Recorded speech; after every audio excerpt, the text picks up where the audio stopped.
Bonsoir. Good evening, bonsoir. We will start the press conference of Walid Regraoui, the coach of Morocco. Please remember interpretation in Arabic, French and English. Please raise your hand, state your name and media organization before asking a question.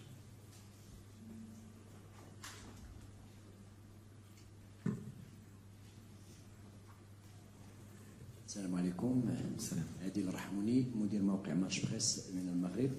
وليد ركراكي اولا هنيئا لكم على هذا العرض القيم، لان اليوم شفنا بطل العالم ينهار امام المنتخب المغربي اللي قدم عرض، خاصه الشوط الثاني لولا بعض الاخطاء اللي في التغطيه اللي ما كانتش اللي تثبتنا في تسجيل الهدف.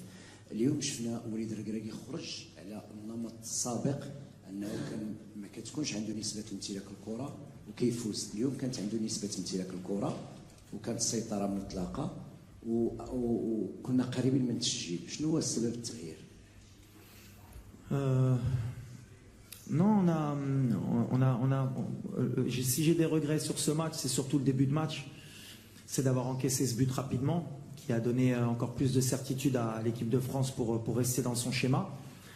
On avait dit que s'ils nous laisseraient le ballon, on le prendrait. Ils nous l'ont laissé, mais on a fait trop d'erreurs techniques à ce niveau-là pour pouvoir, en tout cas en première mi-temps, leur poser des problèmes. En deuxième mi-temps, on a été un peu plus, on va dire, adroit. On a moins perdu de ballon, on leur a posé des problèmes, on s'est créé beaucoup de situations. Mais on n'a pas été décisif dans les derniers 30 mètres. Malheureusement pour nous, on voulait marquer pour leur mettre le doute. Et après, avec une équipe comme la leur, avec les talents qu'ils ont offensivement, on sait qu'on peut être puni à tout moment. Et c'est ce qui s'est passé sur le deuxième but. Le deuxième but, il nous a un peu cassé les jambes, mais on est resté debout. On a essayé d'aller jusqu'au bout pour marquer ce but qui pouvait nous faire espérer. Mais félicitations à l'équipe de France. Je l'avais dit avant le match que c'était une grande équipe. Avec peu de choses, ils sont capables de gagner. Mais où je suis content, c'est que sur l'impact dans le rythme, malgré les blessés, malgré la fatigue, on nous promettait d'être fatigués, mais les joueurs au moins ils ont donné le maximum. Et je pense qu'on les a fait douter par moments. Et déjà ça pour nous c'est extraordinaire. Après, pour anticiper un peu les questions, sur une compétition comme la Coupe du Monde de très très haut niveau, pour essayer d'aller la gagner, je pense que la marche a été un tout petit peu trop haute pour nous. Pas en termes de qualité, pas en termes de tactique, c'était plus athlétique, plus physique. On a eu trop de blessures, trop de joueurs qui ont joué à pratiquement 60-80% depuis le début de la compétition. Et avec tout ça, on fait quand même demi-finaliste. Donc d'abord, je veux féliciter l'équipe de France d'abord, leur dire bravo. Et maintenant, on va être derrière eux. Et mes joueurs surtout, parce que voilà, le cœur qu'ils y ont mis, l'image qu'ils ont donnée, je pense, de notre équipe nationale dans le monde, je pense que ça vaut la victoire en Coupe du Monde. Maintenant, c'est dur pour les gamins, parce qu'ils voulaient absolument marquer l'histoire. Mais on va apprendre. On ne gagne pas une compétition comme la Coupe du Monde sur un miracle. On doit encore travailler pour revenir encore plus fort, Inch'Allah.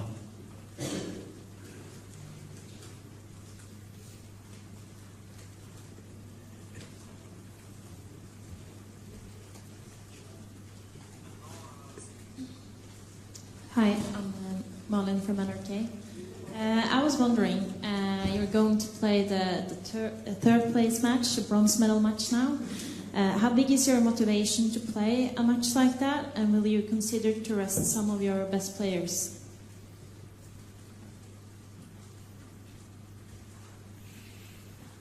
Oui, c'est une finale, une petite finale. Ça va être difficile pour nous, surtout mentalement. Déjà, on a beaucoup de blessés. On finit sur les rotules. J'ai deux idées. Alors, j'ai envie d'aller gagner ce match. On va tout faire pour le gagner, mais je pense que je vais donner aussi du temps de jeu à certains joueurs qui n'ont pas eu la chance de goûter à la Coupe du Monde parce qu'ils le méritent. Ils ont été extraordinaires avec le groupe. Donc voilà, on va essayer de faire un mix pour essayer d'avoir une très bonne équipe sur le terrain, d'essayer de gagner la 3e place et d'être performant. Mais aujourd'hui, on va essayer d'abord de récupérer parce qu'on a perdu et que c'est toujours difficile après une défaite de se projeter. Donc déjà, on va essayer de récupérer mentalement et on verra samedi qui pourra faire honneur au drapeau marocain pour essayer d'aller chercher la 3e place, Inch'Allah.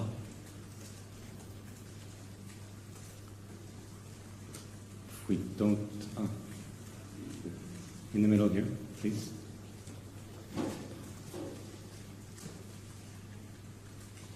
Oui, bonjour, Lionel Dangomo du journal L'Équipe. Je voulais savoir ce qui vous a amené à prendre la décision d'aligner Romain Saiss et au départ Naïef Aguerd, et pourquoi est-ce qu'il n'a pas finalement pu tenir sa place. Et aussi le choix de passer à une défense à 5. Est-ce que c'était lié aux incertitudes de ces deux joueurs, notamment physiques? Ouais, exactement. Alors, jusqu'à la dernière minute, on a fait le choix.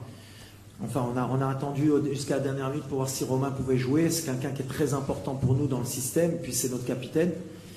Et on a essayé jusqu'à l'échauffement. Naïf aussi, il revenait d'une bonne grippe. Et il tenait à être là. Et moi, je tenais à ce qu'il débute parce que c'est quelqu'un qui est très important dans notre défense.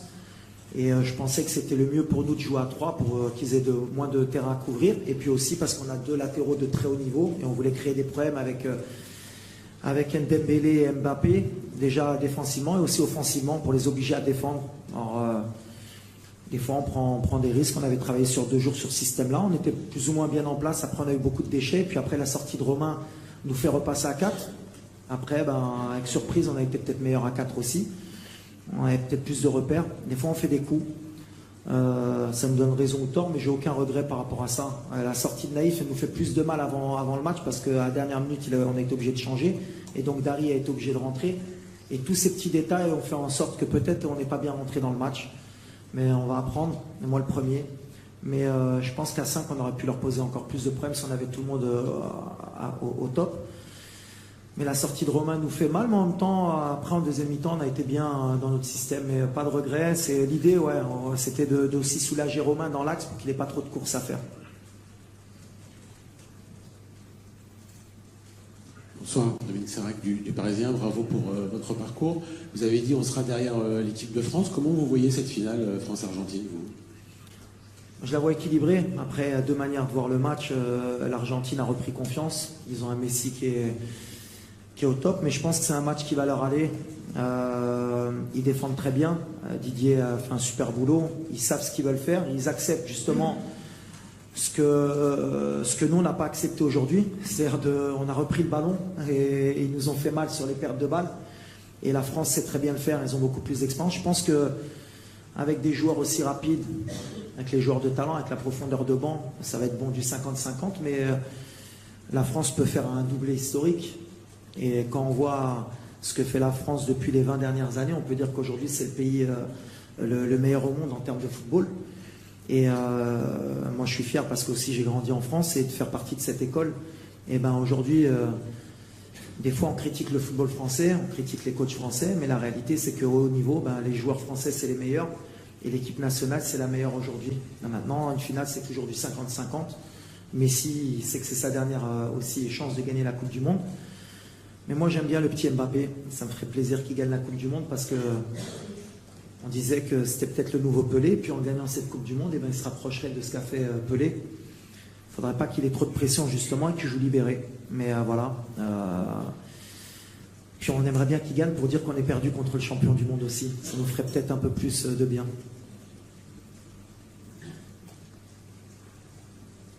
Ahmed Talal, CTV. Coach, après cet exploit, on va dire un exploit historique durant cette Coupe du Monde, est-ce que votre prochain objectif sera la prochaine CAN? Merci. Forcément, et puis on s'est encore plus mis de pression. Déjà qu'on était souvent des favoris, mais là avec la demi-finale, on est obligatoirement obligé de pas se cacher, et puis on ne va pas se cacher. Maintenant, voilà, il y a d'autres critères. L'Afrique, c'est différent. On va être attendu, mais on a 1 an pour se préparer. Déjà, je pense qu'on va mettre un peu de temps pour digérer cette compétition. Heureusement que le prochain rassemblement, c'est en mars.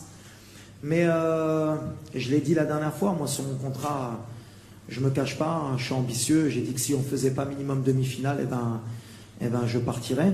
Et c'est comme ça qu'il faudra faire. Mais ouais, on va y aller pour la gagner. Mais attention, il y a des clients en Afrique aujourd'hui. Ça a progressé quand on voit les absents à la Coupe du Monde, que ce soit la Côte d'Ivoire, l'Algérie, l'Égypte, plus les 5 qui ont participé, plus le Nigeria. Voilà, il y a au moins 10 équipes qui vont postuler à cette CAN. Et on va faire partie d'elle et on va y aller avec humilité aussi. Mais on travaille, on progresse, mais on a envie de la gagner.